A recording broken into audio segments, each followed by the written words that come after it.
இந்த பெரஸ்கோப் ஜூம் அப்படின்னு ஒரு விஷயத்த நம்ம பார்த்துருப்போம். நத்திங்லேருந்து எல்லா ஃபோன்லேயுமே அதுதான் இருக்குது. 3x ஆப்டிக்கல் ஜூம், 10x வரைக்குமே நம்ம பார்த்துருக்கோம். இதை வந்து இப்போ சாம்சங் வந்து முற்றிலுமாக மாற்றி அமைச்சிருக்காங்க. ஸோ இதை பற்றி ஒரு டீட்டெயில்டான ஒரு ரிப்போர்ட்டை பார்ப்போம். இது வரைக்கும் பெரஸ்கோப் அப்படிங்கிறது எப்படி வேலை செஞ்சதுன்னா, லைட்டு உள்ளே வரும், இந்த ஸ்கொயர் ஷேப்பில் இருக்கிற அந்த ப்ரிசமில் வந்து அந்த லைட்டு படும், ரிஃப்ளெக்ட் ஆகி வரிசையாக அடுக்கி வச்சிருக்கிற லென்சஸில் பட்டு கடைசியாக சென்சரில் போய் படும். இதுதான் பெரஸ்கோப் ஜூம் அடுக்கி வச்சிருக்கிற இது வரைக்கும் ட்ரெடிஷ்னலான முறை. இதை செய்யணும் அப்படின்னா கேமராவுடைய அந்த லென்ஸ் அரே பார்த்தீங்கன்னா ஒரு ஸ்கொயர் ஷேப்பில் தான் இருக்கணும். ஏன்னா உள்ளே வச்சிருக்க ப்ரிசம் வந்து ஸ்கொயர் ஷேப்பில் இருக்கிறதுனால கேமராவுடைய அந்த மாடலும் பார்த்தீங்கன்னா ஸ்கொயர் ஷேப்பில் தான் இருக்கும். அந்த கேமராவுக்கு பல்ஜுமே பார்த்தீங்கன்னா ரொம்ப பெருசாக இருக்கும். இந்த கேமரா பல்ஜ் நீங்கள் பார்க்க முடியும் நத்திங் ஃபோனில் இருக்க மாதிரி. ஸோ அது ஒரு மிகப்பெரிய பம்மராக பார்க்கப்பட்டுச்சு.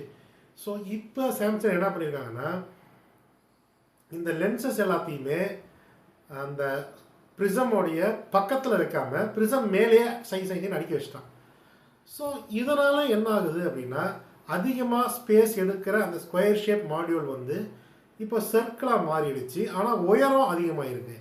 இப்போ உயரம் அதிகமாக இருந்தாலும் அந்த லென்சஸை வந்து டக்கு டக்கு டக்குன்னு அதுக்குள்ளே சர்க்குலராக வச்சு லைட்டை பாஸ் பண்ண வச்சு எடுக்க முடியுன்ற மாதிரி சொல்கிறாங்க.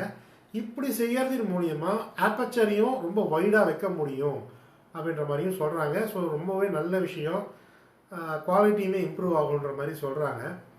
பட் இதில் ஒரு ட்ராபேக் என்னென்னா உயரம் அதிகரிச்சிடும். ஸோ கேமரா இருந்துச்சுன்னா ஒரு இந்த கேமராவுடைய அந்த வெர்டிக்கல் ஸ்பேஸ் அதிகமாக எடுத்துக்கும். இதுக்கு முன்னாடி வந்து அந்த பல்ஜ் அப்படிங்கிறது அதிகமாக இருந்து இப்படி பெட்ரூட் ஆகிட்டு இருந்துச்சு. ஸோ உங்களுக்கு எது நல்லா இருக்குன்றதை நீங்களே கமெண்ட்டில் சொல்லுங்கள். அந்த பெட்ரூடே பரவாயில்ல, எனக்கு உயரமாக இவ்வளோ பெருசுக்கு கேமரா இருந்தால் நல்லா இல்லை, பிடிக்கிறதுக்கு சிரமமாக இருக்கும்னு நீங்கள் நினைக்கிறீங்களா? ஸோ இந்த S26 அல்ட்ரா ஃபோனில் இந்த மாதிரியான புது வகையான அந்த பெரஸ்கோப் ஜூம் தான் பயன்படுத்தியிருக்கிறாங்க. யாராவது உங்களுடைய ஃப்ரெண்ட்ஸ் அந்த S26 அல்ட்ரா வாங்கியிருந்தாங்கன்னா அவங்களுடைய கேமராவை வாங்கி அந்த டெலிஸ்கோப் ஜூம் எப்படி இருக்கிறத செக் பண்ணி பாருங்கள். Subscribe. Thank you for watching. Do not forget to hit that subscribe button. Yo, this is Arnold's Tech.